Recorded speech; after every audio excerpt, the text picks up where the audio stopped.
Assalamu alaikum students. Today we are going to start this worksheet. It has questions from 2016 onwards up to 2025. So starting from very first question, this is of paper 2, 4024. The first question is AB is vertical and CB is horizontal. AB is vertical and CB is horizontal. AB has length 31 meter and CB has length 115 meter. Okay. So calculate the angle of depression of C from A. So what is the angle of depression of C from A? So it's mean this angle. This angle is the angle of depression. But as you know कि ये दोनों lines parallel हैं. These two lines are parallel. ठीक है? So this angle will become the alternate angle. ठीक है? These two angles are alternate angle. तो आप क्या कहोगे कि you have to simply calculate x, this angle. ठीक है? क्योंकि depression angle और the angle with or at C, which is x, they are both same. ठीक है?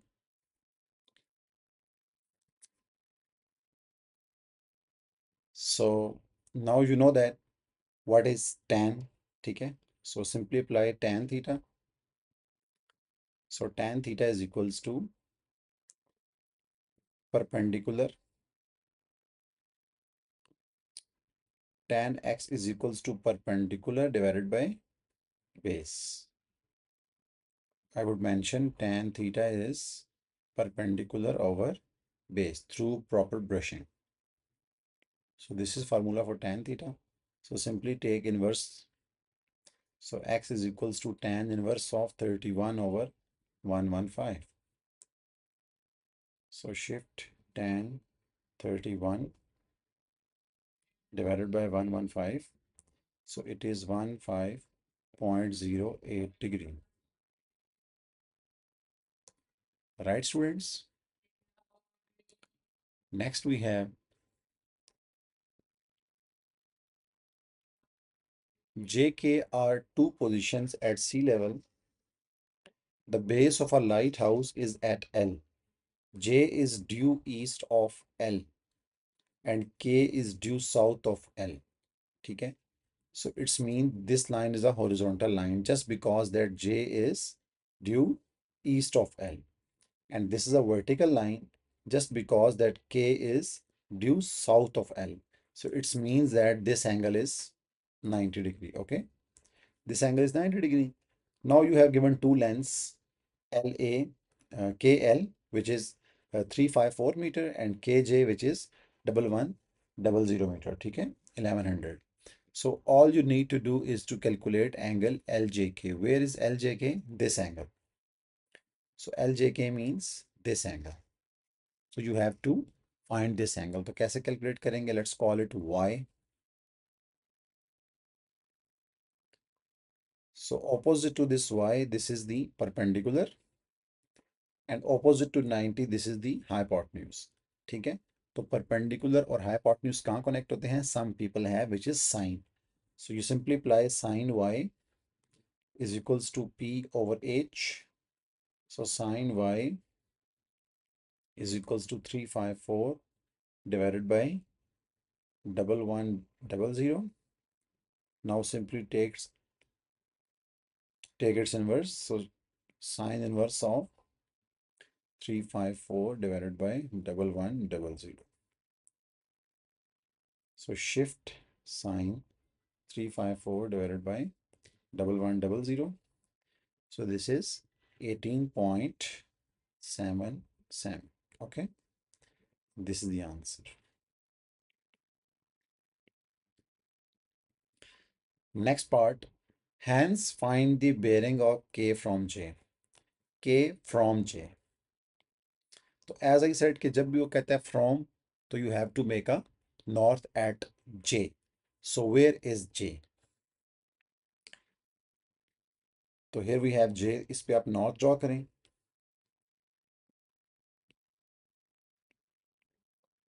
ठीक है? Now we have to find bearing of K. तो this is point K. So if you join this K with the foot of J, so this angle is the bearing, okay? So we have to find this angle. Okay? So it is very simple. We know that the total angle is 360, right? And this angle is 90. Just because okay, this is north, so this line is a vertical line. This is a horizontal line. तो ये angle क्या होगा? 90 होगा. So inside angle is just in part B, previous part, which is 18.77. ठीक है? तो आप simply क्या करेंगे?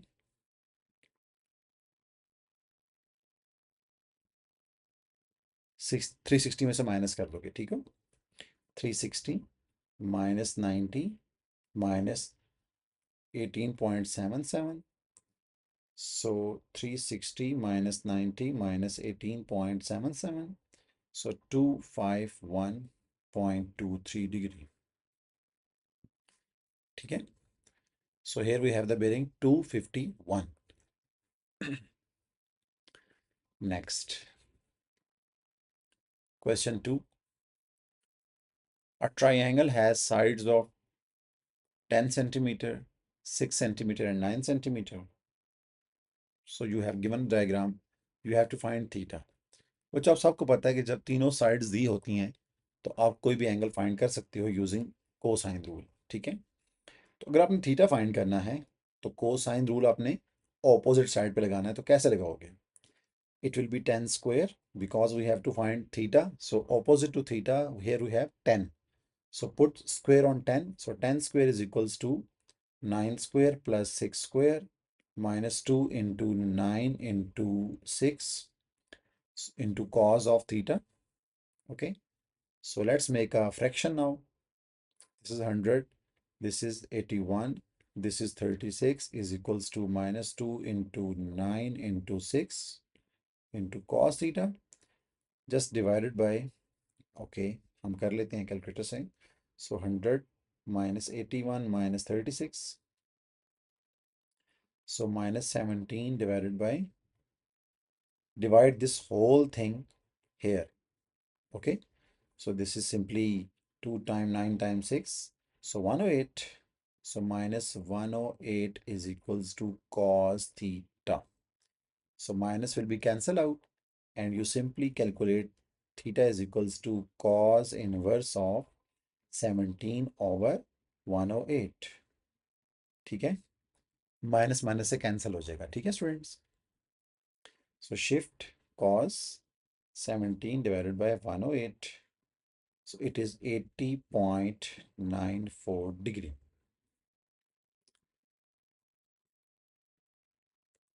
Next, the triangle KGH has sides of A, B and C as shown in the diagram.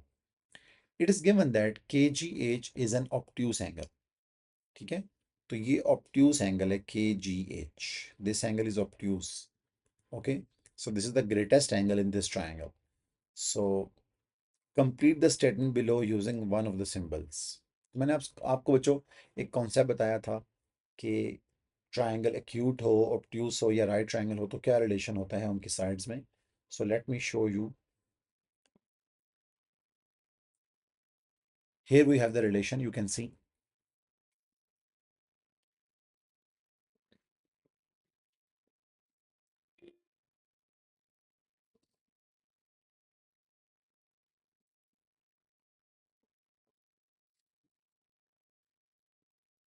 कहाँ गया वो? ओके.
चलें, हमसे कॉपी नहीं हो रही। आई don't know what's the issue. So just look at these three cases. अगर ट्राइंगल राइट ट्राइंगल हो तो आपको पता है कि जो सी स्क्वेयर होता है that is equals to A square plus B square. C square means the angle opposite to the greatest angle which is 90. तो c square is equal to a square plus b square होता है if the triangle is right angle triangle and if the triangle is an obtuse angle triangle means कि जो c angle है that is the greatest angle। ठीक है, तो उसके opposite side भी greatest होगी। so c square will be the greatest। c square is greater than a square plus b square and then if we have acute angle so it's mean c जो c के opposite angle है वो है smallest. तो C square is equals to A square plus B square. In simple words ये आपने बात याद रखनी है। राइट ट्रायंगल हो तो equal to, obtuse angle triangle हो तो सी स्क्वेयर ग्रेटर होता है, और अगर क्यूट हो तो C square will be less than A square plus B square. ये आपने याद रखनी है वर्ड, ठीक है। So here we will put greater than, ठीक है, after looking at that diagram. Next we have question 3।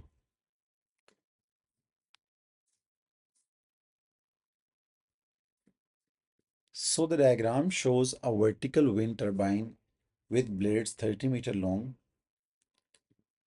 These are the blades, okay? They have length 30-meter. The blades are stationary with a point A being maximum distance possible from the horizontal ground, okay? This distance. The point B is such that the angle of elevation of A from B is 34. So this angle, this whole angle is 34. This angle is 34, okay? And next, and the angle of elevation of the center of the blade C, this from B is 25. तो जो angle of elevation of A from B है वो है 34 और ये angle C from B है 25। तो they are talking about this angle. तो ये है G 25। So who will tell me what is this angle? Simply 34 minus 25, so that will be 9। तो ये small angle will be 9 degree, ठीक है। Now let's see the question.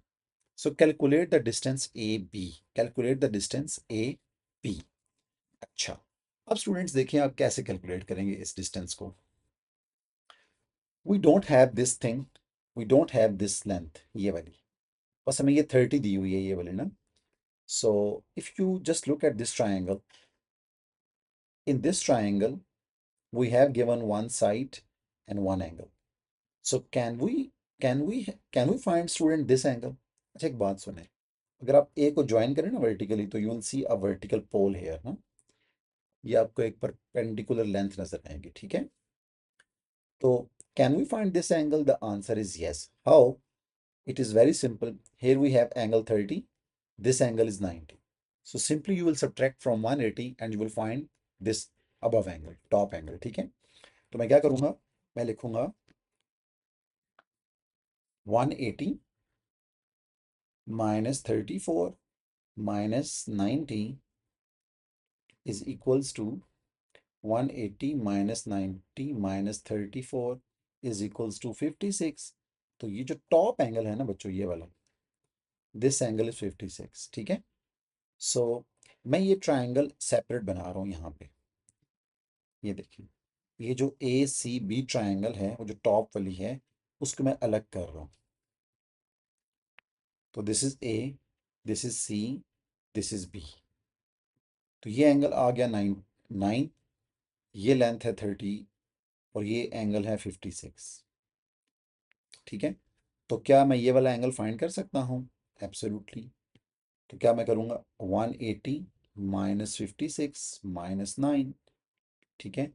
तो 180 minus 56 minus 9 degree, तो ये आएगा 115 डिग्री, ठीक है। So this angle is 115 degree. It is very simple to calculate the opposite side, क्योंकि क्वेश्चन क्या है, ए बी फाइंड करें। अब देखें ए बी के सामने वाला जो एंगल है ए बी मैंने कैलकुलेट करना था, इसके opposite angle 115। Yes we have it. And then similarly 9 के ऑपोजिट जो जो एंगल 9 है इसके ऑपोजिट साइड भी 30 है, तो we can apply sine rule here. कैसे? A B over sine 115। क्योंकि साइन रूल कब लगता है? जब एंगल के ऑपोजिट साइड दी हो, बेसिकली दो साइड्स दो एंगल इन्वॉल्व हों और दोनों एक दूसरे के ऑपोजिट हों, और उन चार में से 3 आपको गिवन हो, ठीक है। So A B over sine 115 is equals to 30 over sine 9।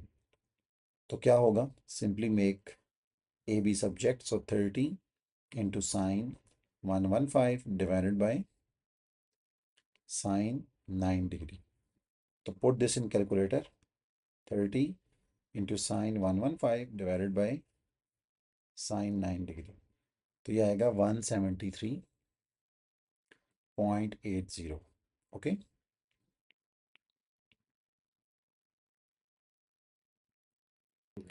A different wind turbine shown in the diagram on the next page has the center of its blades F 75 meter from the base of the turbine D. The point E is on a sloping ground 180 meter above from F and 130 meter from D. Calculate the angle of depression of E from F. ठीक है, ये आपको एक wind turbine अलग से दिया गया है और they are saying that find this angle of depression of E from F. So this is the angle we have to calculate. ठीक है, but this is not a right triangle. This is not the right triangle. ठीक है, so this time what we will do, as we know that बच्चों ये पूरा angle जो है ना ये वाला ये 90 है. So what we will do is we simply calculate this angle, inner angle, and then we will subtract it from 190 so to get this angle. ठीक है, तो पहले मैं इनसाइड वाला एंगल फाइंड करता हूँ. Let's call it y. So opposite to y there is 130, so 130 square is equals to 75 square plus 180 square minus 2 times 75 times 180 into cos of y. Now let's make a fraction. 130 square minus 75 square minus 180 square whole divided by minus 2 times 75 times 180 is equals to cos y. Put everything in calculator. 130 square minus 75 square minus 180 square divided by minus 2 times 75 times 180. So cos y is equal to 0.7824. ठीक है, so y is equals to cos inverse of 0.7824. So shift cos answer. So y is 38.518. ठीक है, तो जो depression होगा that will B 180. क्यों 180 बार में बोल रहा हूँ भाई? It is 90 minus 38.518. So 90 minus answer. So the answer is 51.5 degree. Okay, 48 degree. So this is the angle of depression, 51.48 degree. Next, P is the point on a blade which is the furthest from the center of the blades. Each blade is 30 meter long. Calculate the distance traveled by P as the blade completes one revolution. बड़ा wonderful question है बच्चों. देखें, वो कह रहा है कि P कहाँ पे लाई करता है? जो कि सेंटर ऑफ ब्लेड से ग्रेटेस्ट डिस्टेंस पे है. ठीक है, फर्थेस्ट. तो यहाँ पे बेसिकली आपका P लाया करता है. P is the point on the blade which is the farthest from the centre of the blade. तो यहाँ पे आपका P लाया करता है. Here we have P. ठीक है, so each blade is 30 meter long. ये जो ब्लेड की लेंथ है ये क्या है? 30 मीटर लॉन्ग है. बेसिकली रेडियस बन जाता है ना ये. So calculate the distance travelled by P as the blade completes one revolution. Okay, तो यहाँ पे मैं आपको एक प्रैक्टिकल करके दिखाता हूँ। ये देखें भाई, ये मैं ब्लेड यहाँ से ना काट रहा हूँ। ये देखें, ये देखिए मैंने आपके सामने पी की पोजीशन लिख देता हूँ यहाँ पे। ओके। हाँ, ये पी की पोजीशन है जो मैंने लिखी है आपके सामने, ठीक है ना। आपको हो क्या रहा है, अब देखें। आपको पता है कि इन ब्लेड्स का जो लेंथ है वो है 30। तो बेसिकली अगर मैं यहाँ पे एक सर्कल कंस्ट्रक्ट कंस्ट्रक्ट करूँ, तो can we say that the radius of that circle is 30। ऐसे ही है ना, रेडियस होता है ना ये सेंटर से बाउंड्री तक। तो लेट्स रोटेट इट। ये देखें भाई, मैं इसको रोटेट कर रहा हूँ। ये देखें पी रोटेट हो रहा है, और कंप्लीट जब वन रेवोल्यूशन कंप्लीट करता है तो क्वेश्चन ये है कि पी ने कितना डिस्टेंस कवर किया है। दोबारा देखें, मैं इन विंड टरबाइन को ना क्या कर रहा हूँ, रोटेट कर रहा हूँ। तो बेसिकली पी की जो ओरिजिनल पोजीशन है वो ये थी ना, ये पी की ओरिजिनल पोजीशन थी, ठीक है। तो कहता है जब पी एक राउंड कंप्लीट करता है तो बताएं उसने डिस्टेंस कितना कवर किया है। So can we say that कि they are talking about the circumference of a circle, ठीक है। Can we say that they are talking about the circumference of the circle. तो मैं क्या करूंगा,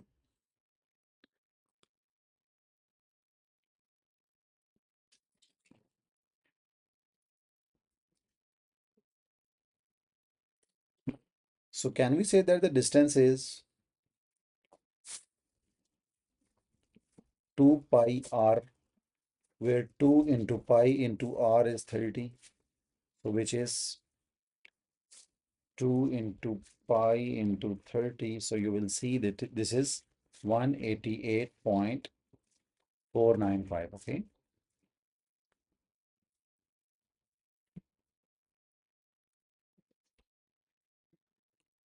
so this is the distance covered by P. The blade completes 15 revolutions per minute. The blade the blade completes 15 revolutions per minute. Calculate the speed of P, giving your answer in kilometers per hour.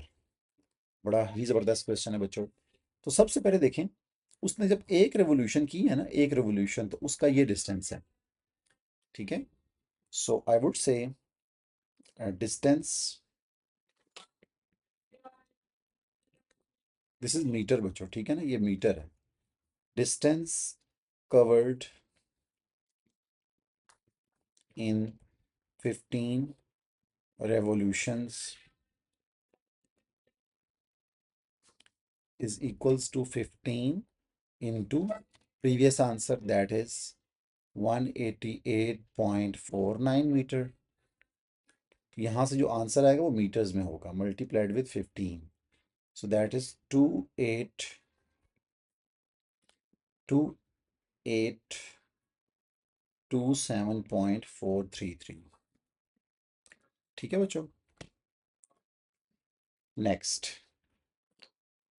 Simply divided by, this is as you know that this is meter, so distance in kilometer क्या होगा,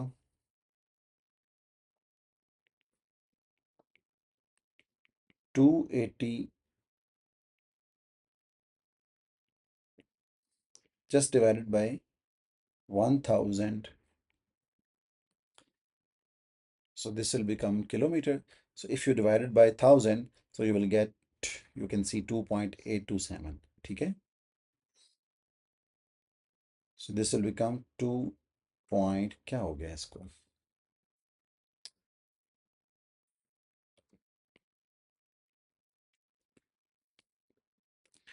2.827, ठीक है।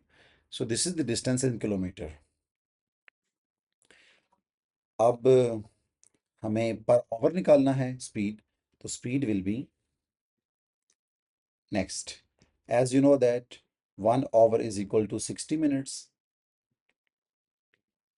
So 1/60 is equals to 1 minute. वो यही कह रहा था ना कि 1 मिनट पर मिनट आपने निकालनी है स्पीड, ठीक है ना। तो पर आवर बेसिकली, तो स्पीड बताएं क्या होगी, speed is equals to distance 2.827 divided by 1/60 करें जरा, 1/60। हम इसको उसके अंदर भी कर सकते थे लेकिन मैं इसको अलग निकाल लेता हूँ।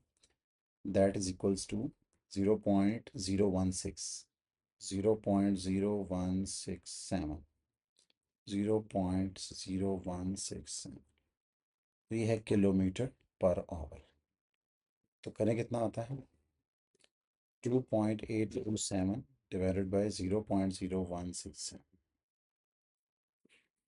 तो ये आती है स्पीड आपकी 169.28 km per hour.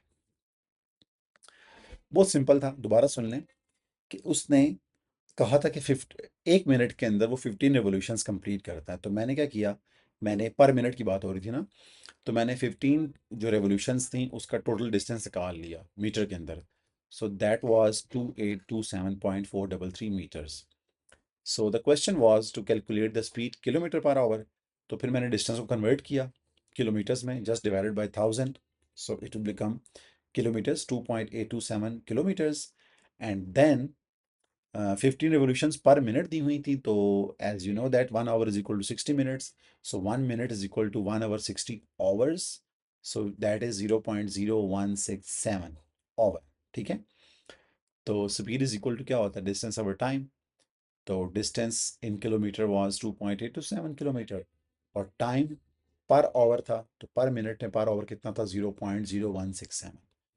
So I just divided to get 169.28 kilometer per hour. Next point, next question is, a point Q lies on the straight line between P, P क्या था, जो टिप थी ब्लेड की ना, जो निप थी। A point Q lies on the straight line between P and the center of the blades. Q travels 90 meter as the whole as the blade completes one revolution. Calculate PQ. Okay, तो देखिए बच्चों, ये basically ना वही question दोबारा उसने पूछ लिया है। तो इसको मैं यहाँ ब्लेड बना रहा हूँ ना, ये है, ये मैंने आपके सामने ब्लेड बनाया। चेक करते हैं कि ज़रा क्या ये, ओ वाओ, ये ब्लेड बन गया, एक ब्लेड मैंने बनाया ना।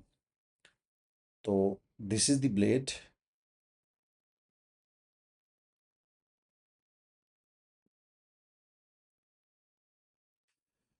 ट्राई करते हैं कि क्या ये डायग्राम, वाओ, ये देखें बच्चों, ये पी है,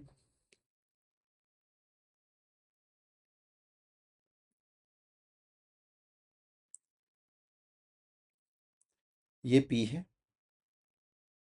ठीक है। वो कह रहा है Q lies on the straight line between P and the centre of the blade. Centre of the blade बच्चों क्या था, सी था ना, तो ये पॉइंट तो सी है, ठीक है। इसके दरमियान क्यू कहीं पे लाई करते हैं, I don't know where Q lies, so मैं सपोज करता हूँ that Q lies here, at this point here we have the Q, ये एक पोजीशन है क्यू की। कलर चेंज कर लेते हैं, नहीं, तो ये है भाई क्यू की पोजीशन, ठीक है। कहता है Q travels 90 meter as the blade completes one revolution. तो ये इमेजिन करें, यहाँ पे एक सर्कल बांध रहे हैं ना यहाँ पे, जब क्यू मूव करेगा भाई, जब बेसिकली वो ब्लेड मूव करेंगे तो क्यू मूव करेगा ना, ये देखें सर, ये क्यू की मूवमेंट है, ठीक है। तो क्यू जब यहाँ से यहाँ तक मूव करता है, तो क्वेश्चन क्या था भाई, क्वेश्चन था that 2 pi r is equals to 90 meter. ये बात पिक होती है, जब क्यू मूव करेगा वन कंप्लीट रेवोल्यूशन, तो उसने बेसिकली पूरा सरकमफेरेंस कवर कर लिया ना, ठीक है। तो सरकमफेरेंस का फार्मूला क्या होता है, 2 पाई r, यहां से हम निकालते हैं r। अब मुझे बताएं r बेसिकली क्या होगा, who agree with me that r is actually in the diagram this is C Q. Agree बच्चों, जो रेडियस होगा इस छोटे सर्कल का, वो सी क्यू लेंथ होगी ना, ठीक है, वो सी क्यू लेंथ होगी। तो यहां से हम निकालते हैं r की value, that is 90/2 pi, 90 divided by, क्या हो गया इसको, 90 डिवाइडेड, क्या मसला है इसको, 9, बेटा एक मिनट रुक जाए please, 90 divided by 2 into pi, so the answer is 14.3239, ठीक है। So who agree with me that we have to find P Q, तो पी क्यू था P C minus Q C, ठीक है, या सी क्यू। तो P C basically the length of whole blade which is 30, C Q was ये radius R which is 14.3239, subtract it from 30, so the answer is 15.67. okay, so this is 68। ये है जी length P Q की।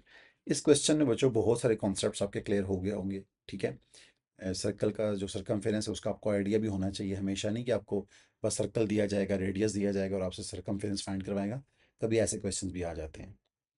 Next question is question 4। May be ये आपके topicals में ये पहला वाला पार्ट ना हो, डायरेक्ट ये अगले वाला क्वेश्चन शुरू होगा, ठीक है। तो बेसिकली ये रिलेट हो रहा है प्रीवियस पार्ट से, वो मिसिंग था तो मैंने उसको अलग से लगा दी है। So here we have the question in the diagram A, B, C, D is a parallelogram. P and Q are points on A, B and B, C respectively, such that PB is equals to BQ and DPQ angle is 90, BPQ angle is A degree. Find an expression in terms of A for each of the following angles, giving your answer in its simplest form. So the first question is that find angle PBQ. Where is PBQ? PBQ, this angle. देखिए बच्चों, आपको पता है कि ये एक isosceles triangle है ना। Why? Because these sides are equal. So if these sides are equal, it means angles opposite to these sides would be equal.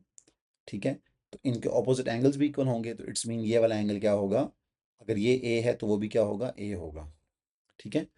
Now we have to find this angle, तो it is very very simple, क्या होगा। So P B Q is simply 180 में से आप क्या करेंगे, subtract basically A minus A। So this is 180 minus 2A. So PBQ is 180 minus 2A. Next question is APD. APD, this angle. So we know that angle on the straight line is 180. So APD क्या होगा, 180 minus 90 minus A. So this is simply 90 minus A. तो ये angle क्या हो गया, 90 minus A. Next is D A P. D A P, this angle. तो बच्चों देखें, दो लाइंस पैरेलल है ना, ये लाइन पैरेलल है इसके, ठीक है, these arrows are showing. So if the lines are parallel, we know that if the lines are parallel, ठीक है, और ये एक लाइन कट कर रही है, तो इन दो एंगल्स का सम क्या होगा, 180 होगा। अगर दो लाइंस पैरेलल हों, एक थर्ड लाइन उनको कट कर रही है, ट्रांसवर्सल कट कर रहा हो, तो interior angles add up to 180, ठीक है। तो अगर मेरे पास ये एंगल आ गया है 180 minus 2A, so simply subtract this angle from 180 to get this angle, ठीक है। तो नेक्स्ट एंगल क्या होगा, 180 minus 180 minus 2A, that is simply 2A। तो एग्री बच्चों के ये वाला एंगल क्या आ गया, 2A आ गया, ठीक है। Next question is A D P. Where is A D P? A D P, this angle. तो आपके पास दो एंगल हैं, एक है 2A, एक है 90 minus A. So you can calculate this angle A D P. तो वो क्या होगा, 180 माइनस 2A माइनस 90 माइनस ए। तो ये होगा 180 minus 2A minus 90 plus A. So this is simply 90. 180 minus 90 is 90. Minus 2A plus A is minus A. So we can say that this angle is 90 minus A. ठीक है, तो अब देखें basically ये क्या बन गई है, एक आइसोसेलेस ट्रायंगल बन गई है। How do we know? Because these two angles are equal, so it's mean this is an isosceles triangle. अगर ये दो एंगल्स इक्वल हैं तो who agree with me that these two sides are also equal, ठीक है। ये दो sides भी इक्वल होंगी, ये साइड इस साइड के इक्वल होगी, जस्ट बिकॉज कि इनके ऑपोजिट एंगल क्या हैं, इक्वल है। तो जो दो एंगल्स इक्वल होते हैं उनके ऑपोजिट साइड भी क्या होती हैं, इक्वल होती हैं। तो anyway A D is equals to A P, right. Next question is, अब आप आए क्वेश्चन 4 में। बेसिकली ये पार्ट मिसिंग था। So calculate P B in the diagram. A B C D is a parallelogram, so everything is given. Now AB is 8 centimeter and AD is 4.7 centimeter. ठीक है, AB is, this whole length is 8 and this AD is, ये आपको दिया हुआ है 4.7। अभी बात हो मैं करके आया हूँ कि जो ये वाला ट्राइंगल है, this triangle, this is an isosceles triangle और ये दो साइड्स इसकी इक्वल हैं। इट्स मीन अगर ये 4.7 है तो ये भी क्या होगी, 4.7 होगी। So it's mean P B find करने के लिए मैं क्या करूँगा, 8 minus 4.7, so that is simply 3.3। ठीक है, so this is 3.3 centimeter. Next is given also that DAB is 54 degree. DAB is 64 degree. Okay, 54 degree. अच्छा, ये काफी प्रॉब्लम कर रहा है।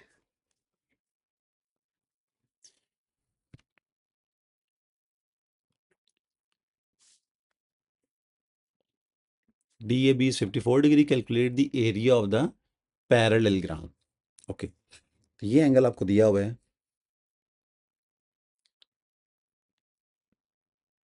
This angle is given 54 degree.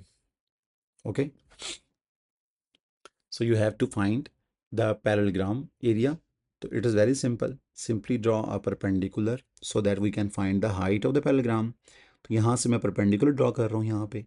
So here you can see the triangle, right triangle actually.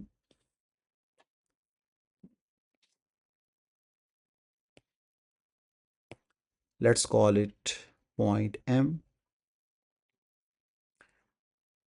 This point is M. This is D. This is A. This angle is 54. This is 4.7. So how to find the height DM? So sine 54 degree is equals to DM perpendicular divided by hypotenuse, which is 4.7. So 4.7 into sine 54 is equals to DM. So 4.7 into sine 54, which is 3.8024, okay, which is 3.8024, which is DM. अब बताएं भाई area क्या होगा, area will be,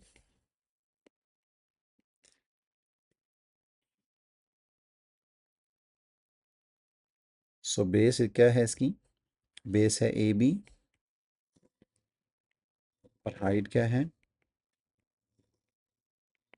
तो what was A B था 8 और height थी 3.8024 multiplied with 8। तो आंसर क्या है इसका, 30.42, 30.42।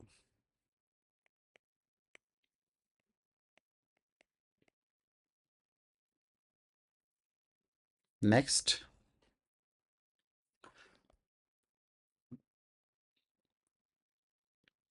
we have question 5.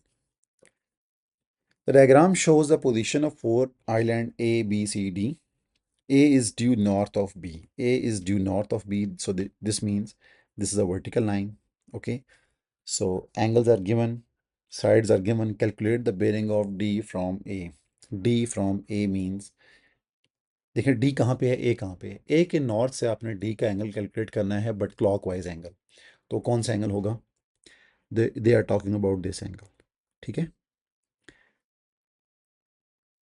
तो पहला एंगल क्या होगा, 180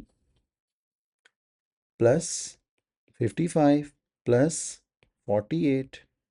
ठीक है, तो 180 plus 55 plus 48, this is 283। Okay बच्चों, this is 283। Next calculate the bearing of A from C. A from C, A from C. Okay, so यहाँ पे फ्रॉम सी है तो आप क्या करोगे, सी पे नॉर्थ बनाओगे। ये देखें, सी पे नॉर्थ बना दिया मैंने, सी पे नॉर्थ बना दिया। So you have to find the angle of A from the north of C. ठीक है, अब सी के नॉर्थ से एक एंगल फाइंड करना है, तो दिस इज द बेरिंग। अब ये फाइंड कैसे होगी, देखें बच्चों, वी नो दिस एंगल। ये वाला एंगल क्या होगा, ये वाला, it is very simple, 360 minus 180 minus 55 minus 48। तो क्या होगा ये, 360 minus 180 minus 55 minus 48। So this angle is 70 degree. ठीक है, so if I ask you that what is this complete angle, तो वो क्या होगा, 77 प्लस 48। ठीक है, so 77 plus 48, so this is 125। So agree बच्चों, क्या ये वाला एंगल 125 है। Now look at the diagram. अगर दो नॉर्थ्स पैरेलल हैं, ठीक है, अगर ये दो लाइंस पैरेलल हैं, तो they angles add up to 180। These two angles add up to 180। तो एक एंगल आपको दिया हुआ है 125। ओके, एक एंगल आपको दिया हुआ है 125।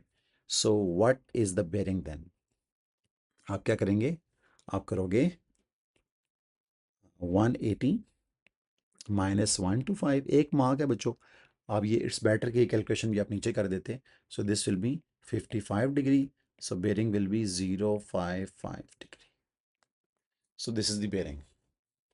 Okay, next calculate the distance between A and B. Calculate the distance between A and B. Okay, so देखें, ये आपने डिस्टेंस फाइंड करना है ना, तो इसके ऑपोजिट एंगल दिया हुआ है। मैं बेसिकली साइन रूल की तरफ जाना चाह रहा हूँ।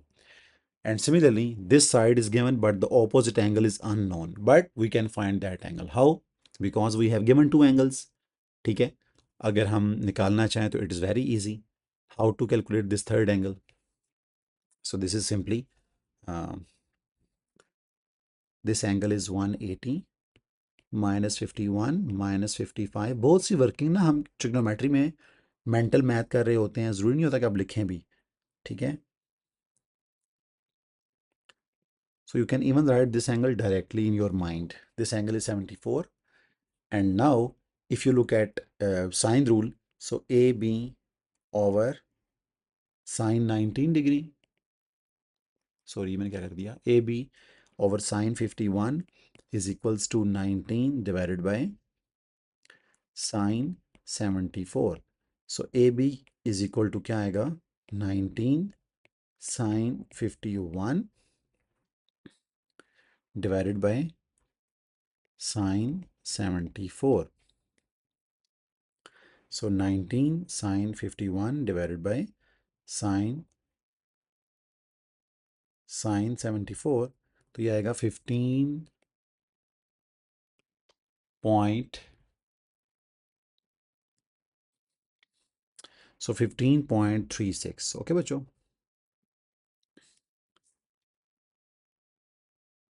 15.36। Next, okay, there is one more part. Calculate the distance between D and C. Where is D and C?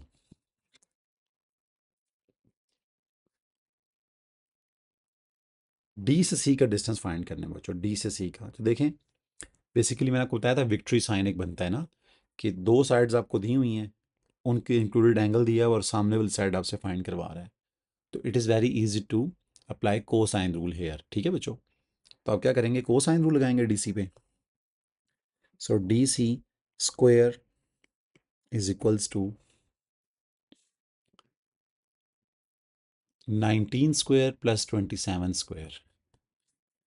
19 square plus 27 square minus 2 into 19 into 27 into cos of angle between them. तो angle between them क्या था, 48 था। So D C square is equals to 19 square plus 27 square minus 2 times 19 time 27 into cos of 48। तो ये angle आएगा, ये answer आएगा 403.4719। ठीक है, so take its square root. So the answer is DC is equals to 20.09। ठीक है, 20.09। Okay बच्चों, a boat leaves D a boat leaves D and sails at a constant speed in a straight line to A. It takes 3 hours and 36 minutes to sail from D to A. Total time आपको दिया हुआ है, ठीक है, 3 hours and 36 minutes. X is the point on DA that is closest to C. Calculate the time correct to the nearest minute the boat takes to travel from D to X. देखिए, अब ये question मैंने आपको class में practical करके बताया था कि जो क्लोजेस्ट या स्मॉलेस्ट डिस्टेंस होता है, अगर आप इंक्लाइंड किसी लाइन में चल रहे हो, ठीक है, तो वो एक परपेंडिकुलर डिस्टेंस होता है ना। तो बेसिकली जो आप डी से ए की तरफ मूव कर रहे हैं और सी कोई थर्ड पॉइंट है, तो आप कब सी के क्लोजेस्ट होगे, जब जो सी है उसके बिल्कुल एग्जैक्टली परपेंडिकुलर लाइन एक ड्रॉ होगी। ठीक है, दोबारा देखें, मैं इसको रेज कर रहा हूँ ताकि हम कंफ्यूज ना हो।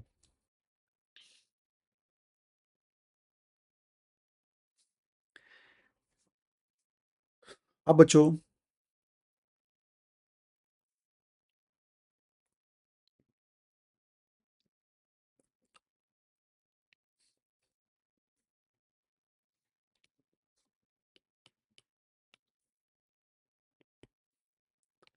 सो आई एम मूविंग बच्चों फ्रॉम डी टू ए। ये देखिए, ये मूव करके मैं ए तक पहुंच गया। अब बच्चों देखें, लेट्स सपोज मैं डी पे खड़ा हूँ, तो ये है सी से डी का डिस्टेंस ना। मैं डी से मूव करके आगे आता हूँ यहाँ पे। अब ये डिस्टेंस देखें, फिर मैं मज़ीद आगे आता हूँ, ये डिस्टेंस देखें, फिर मज़ीद आगे आता हूँ, ये डिस्टेंस देखें, मज़ीद आगे आता हूँ, ये डिस्टेंस देखें। तो आप इमेजिन करें, मैं सबसे क्लोजेस्ट डिस्टेंस कहाँ पे है। मैं मूव कर रहा हूँ फ्रॉम डी टू ए, तो सबसे क्लोजेस्ट पॉइंट जो सी का होगा इस लाइन से, वो होगा परपेंडिकुलर। तो मैं क्या करूँगा बच्चों, यहाँ से परपेंडिकुलर ड्रॉ करूँगा इधर। ये देखें, ये कोई भी डिस्टेंस, ये सबसे बड़ी, ये ज़्यादा डिस्टेंसेस हैं। तो एक स्मॉलेस्ट डिस्टेंस होगा जो एग्जैक्टली डी ए पे क्या होगा, परपेंडिकुलर होगा। So let's say this is the distance and I am calling this point as X. ठीक है, I am calling this point as X. So the next is, question क्या था?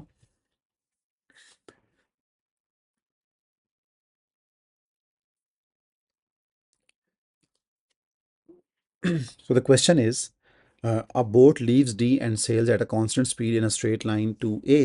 It takes 3 hours and 36 minutes to sail from D to A. X is the point on DA that is closest. देखिए, मैंने X mark तो कर लिया ना। So calculate the time correct to the nearest minute the boat takes to travel from D to X. ठीक है, तो आपने D to X का जो डिस्टेंस टाइम है वो फाइंड करना है। तो देखिए भाई, आपने, और जो टाइम देना भी आपने कैसे है, मिनट्स में देना है। तो इट्स मीन जो आपको टाइम दिया हुआ था वो क्या था, वो दिया हुआ था 3 hours 36 minutes।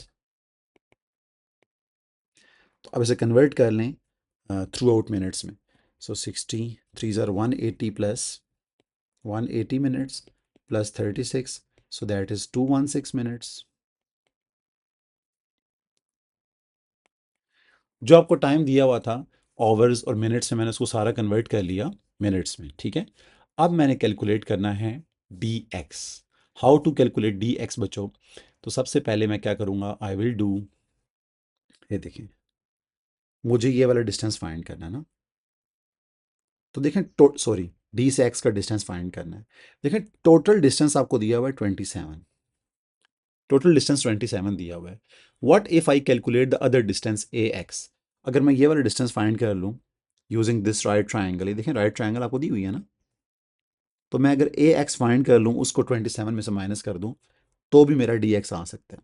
So let's calculate A x. तो कैसे कैलकुलेट होगा बच्चों, देखें, मैं यहाँ पर डायरेक्ट लिखूंगा, ए एक्स मैंने फाइंड करना है ना। तो angle This is the angle, this is the 90 degree, this is the hypotenuse. So this is base. So I will use cos, ठीक है ना? तो cos क्या होता है? Cos 48 degree is equals to base over hypotenuse. तो it's mean base was ax, hypotenuse was 19. तो ax की वैल्यू क्या आएगी? 19 into cos 48. So 19 into cos 48. So this is 12.7135. ठीक है? So it's mean dx क्या होगा? dx होगा 27 minus 12.7135. ठीक है बच्चों? So this is simply dx is going to be, so 27 minus answer. So you can see 14.286. So this is 14.286. So that's the distance. ठीक है? Next. अब आपने करना क्या है? Now to calculate, as you know, कि देखें उसने 27 किलोमीटर टोटल डिस्टेंस कवर किया था. Please go to the diagram. देखें वो डी से मूव कर रहे हैं ना ए पे. डी से ए पे मूव करने में ना उसको लगे हैं 216 मिनट्स. 27 किलोमीटर में उसको लगे हैं 216 मिनट्स. ठीक है? तो मैं आपको रेशो बना के बताता हूँ. अब बेसिकली क्या होगा ये कि 27 किलोमीटर जो है वो कवर हुआ है 216 मिनट्स में. ठीक है? सो इट्स मीन जो 1 किलोमीटर होगा वो हुआ होगा 216 ओवर 27 मिनट्स में. क्या हुआ? मैंने जस्ट 27 डिवाइड कर दिया राइट साइड पे. अब बच्चों मुझे बताएं कि जो 14.2865 किलोमीटर हैं वो कितने मिनट्स में हुए होंगे. तो it is very simple, just multiply it with 14.2865 on both side. तो इसका टाइम आ जाएगा. ठीक है?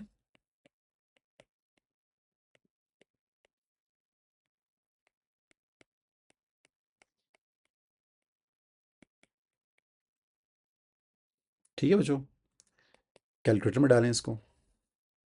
Multiplied with 216 divided by 27. So that's the answer. इतना टाइम उसको लगा है. So this is 114.29 minutes, or in simple word 114 minutes.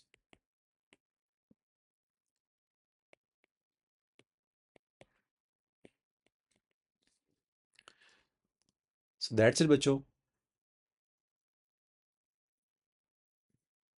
So in the next class we will start from question 6 onward. जो पहले 4-5 क्वेश्चन थे काफ़ी इंपॉर्टेंट थे. मैंने आपको क्लास में बताया भी था कि काफ़ी कुछ मुश्किल क्वेश्चन भी हैं.